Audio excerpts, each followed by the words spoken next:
नमस्कार दोस्तों, मैं ओमवीर, आप सभी का स्वागत है। दोस्तों 6 तारीख को जो इवनिंग पारी में जो पेपर हुआ था उस पेपर का मैं सॉल्यूशन आप लोगों के बीच में लेके आया हूं। तो देखिए रीजनिंग के क्वेश्चंस का डिटेल सॉल्यूशन मैं यहां पे कराने वाला हूं। ज़्यादा टफ नहीं था, लेकिन दोस्तों मॉर्निंग जो शिफ्ट में पेपर था उससे थोड़ा सा कठिन था। रीजनिंग का थोड़ा सा लेवल कठिन था, यहाँ पे अच्छे क्वेश्चन पूछे गए थे।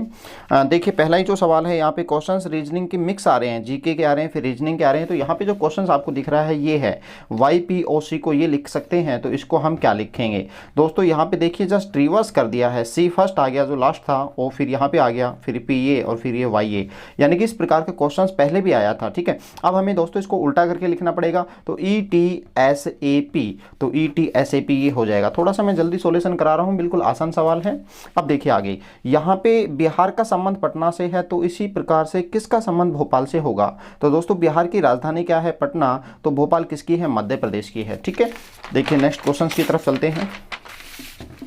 अगला जो क्वेश्चन है वो ये है, यदि ANT को ये लिख दिया तो इसको ये लिख दिया, तो इसको हम क्या लिखेंगे दोस्तों। यहाँ पे 3 लेटर हैं, यहाँ पे 6 हो चुके हैं, यहाँ पे 3, यहाँ पे 6, यानी कि डबल हो रहा है। तो दोस्तों ANT, तो A का जो फर्स्ट एक A से पहले वाला और A के तुरंत बाद वाला लिख दिया JBANT। जैसे A का पहले Z, फिर B, N का पहले लिख दिया M और O, फिर इसका S और U। इसी प्रकार से हम CAP को लिखेंगे, C का पहले B और C का बाद D, A से पहले Z और A के बाद में B। यहाँ पे P है तो P से पहले O और P के बाद में Q, तो ये हमारा आ जाएगा BDZB। तो देखेंगे यहाँ पे BDZBOQ, तो D ऑप्शन सही जाएगा। ठीक है, अगला देखिए यहाँ पे U21 O15 I9 E5, तो डायरेक्ट हमें पता चल रहा है U का रियल नंबर 21 है, O का 15 है, I9 पे आता है, E5 पे। लेकिन इस प्रकार से हम करेंगे तो यहाँ पे देखिए A1 आता है, B2 आता है, तो B2 और A1 दोनों सेम सेम है। इस प्रकार से हमारे 2 ऑप्शन आ गए। आगे हम देखेंगे, मेथड चेक करेंगे। 21 से 15 गया तो 6 लेस किया हमने, 15 से फिर 9 गया तो 6 लेस किया, 9 से 5 गया तो 4। अब दोस्तों फिर दोबारा से 4 लेस होगा, क्योंकि 6 लेस हुआ, फिर 4 लेस होगा, सीरीज बनेगी। तो एक आ जाएगा, एक पे कौन आता है, ए, तो हमारा C ऑप्शन चला जाएगा। आगे देखेंगे अगला सवाल जो था 2, 5, 11, 23 और 47। तो यहाँ पे देखेंगे, तो यहाँ पे देखना 2 से 5 गए तो कितना भाई 3, 5 से फिर 11 गए कितना 6, 11 से फिर यहाँ पे 23 जाएंगे तो दोस्तों कितना आ गया 12, फिर कितना आ जाएगा दोस्तों यहाँ पे 24। ठीक है, कितना आ जाएगा 12 दूनी 24। तो यहाँ से देखेंगे तो 4 और 2 कितना हो जाएगा 6, 23 दूनी 46 प्लस 1। दोस्तों इस प्रकार से नहीं बैठेगा तो आप दूसरा तरीका क्या लिखेंगे। सबसे पहले 3, 6, 12 और 24 से नहीं बैठ रहा है, 24 या हाँ जोड़ेंगे तो बिल्कुल हो जाएगा। दोबारा से देखेंगे 3 और फिर यहाँ पे 6 और फिर यहाँ पे हम जोड़ देंगे 12 और 23 में 24 जोड़ेंगे तो कितना आ जाएगा 47। तो 3, 6 और 12, 24, तो अब 48 जुड़ेगा। 48, 7 और 8 15, हासिल 1, 4 और 1 95। तो आंसर कितना आ जाएगा 95। दूसरे तरीके से भी कर सकते हैं दोस्तों। डायरेक्ट पेपर आया था मेरे सामने, थोड़ा सा लेट आया और अपलोड होने में थोड़ा वक्त लग सकता है दोस्तों, है ना, नेटवर्क की प्रॉब्लम है। अब देखिए दूसरे तरीके से भी कर सकते हैं। 2 का 2 गुना किया, 5, 4 में 1 जोड़ दिया, 5 का 2 गुना 10 में 1 जोड़ दिया, 11 दूनी 22 और 1 जोड़ दिया 23, 23 दूनी 46 और 1 जोड़ दिया 47, 47 का 2 गुना करेंगे 94 प्लस 1 तो 95, 95। आगे देखेंगे HKQ, इस प्रकार का क्वेश्चन बने तो डायरेक्ट नंबर लिख लेंगे, H 8, 11, 17 और 26।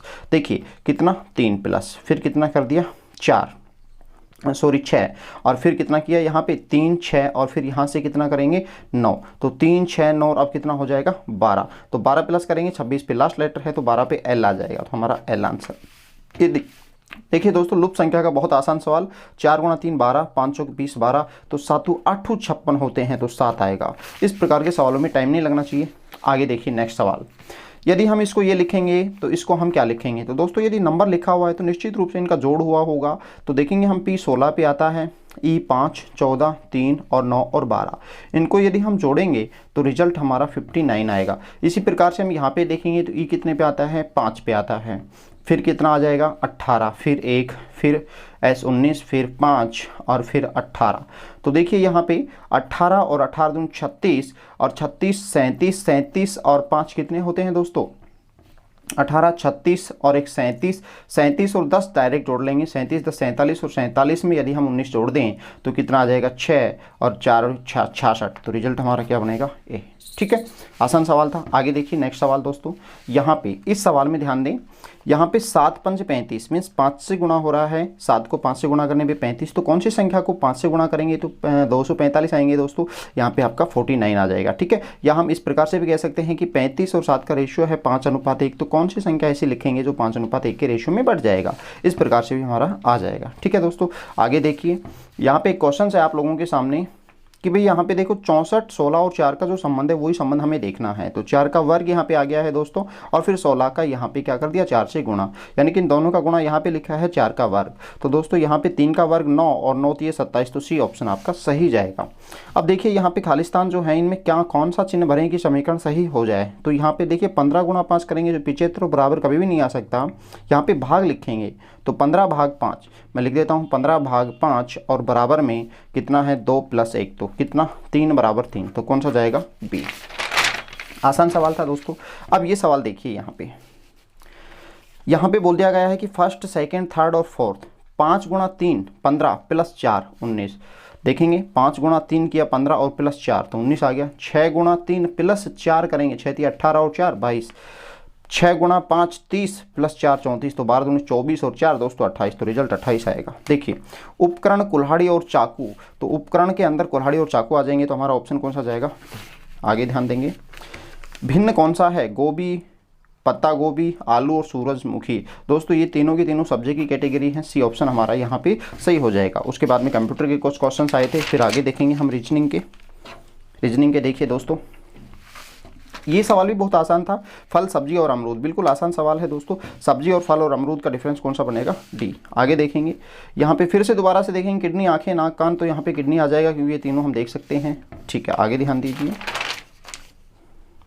उसके बाद में नेक्स्ट जो सवाल था देखिए ये वाला सवाल, पशु, पौधे और खरगोश। तो दोस्तों यहाँ पशु के अंदर कौन सा आ जाएगा, खरगोश और पौधे अलग हो जाएंगे, तो कौन सा जाएगा डी। आगे ध्यान देंगे, ये वाला सवाल है, रवि एक मुक्केबाज है, सभी मुक्केबाज में अच्छी सहनशीलता होती है। तो बिल्कुल रवि एक मुक्केबाज है, चलो ठीक है, तो रवि एक मुक्केबाज है तो उसमें रवि में 100% सहन शक्ति भी होगी। तो रवि की सहन शक्ति अच्छी है, बिल्कुल 100%। रवि बहुत वजनदार का कोई मतलब ही नहीं है यहाँ पे, ठीक है, तो केवल एक सही जाएगा, तो कौन सा आ जाएगा ए।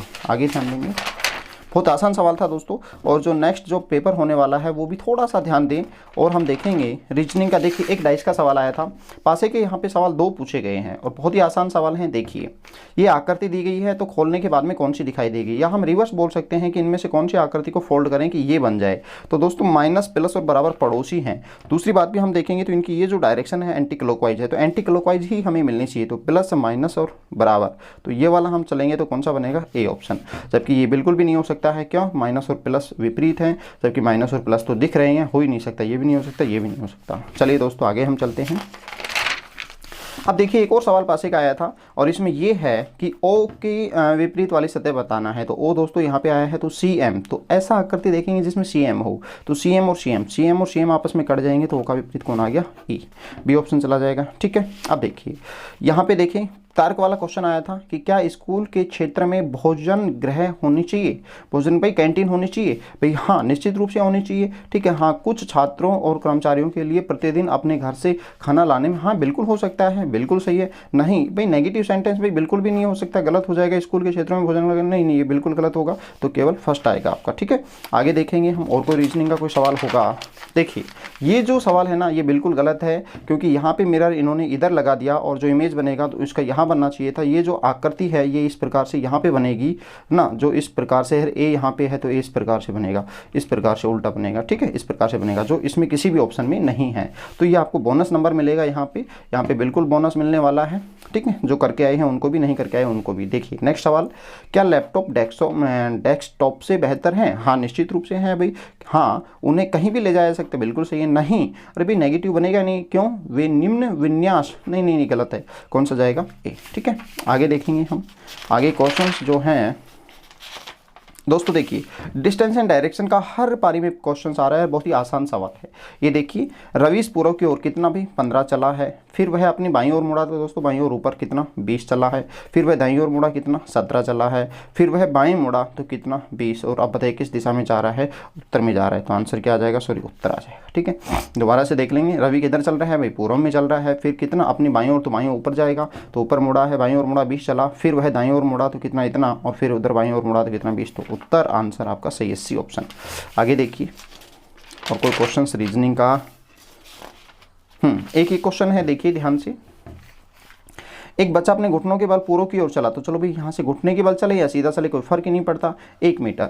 अब वह अपनी दाईं ओर मुड़ जाता है तो नीचे जाएगा, दाईं ओर मुड़कर कितना चलता है, 2 मीटर चलता है। इसके बाद में वह प्रतीप मोड़, मीन्स ध्यान रखना ये भी वर्ड आ सकता है, यू टर्न भी आ सकता है। फर्स्ट पारी में भी यू टर्न से जुड़ा हुआ एक क्वेश्चन पूछा गया था, यू टर्न लेगा, ठीक है, लेने के बाद में 4 मीटर चला, मीन्स यहाँ पे पहुँच गया, 2 तो ये था, आगे 2 निकल गया।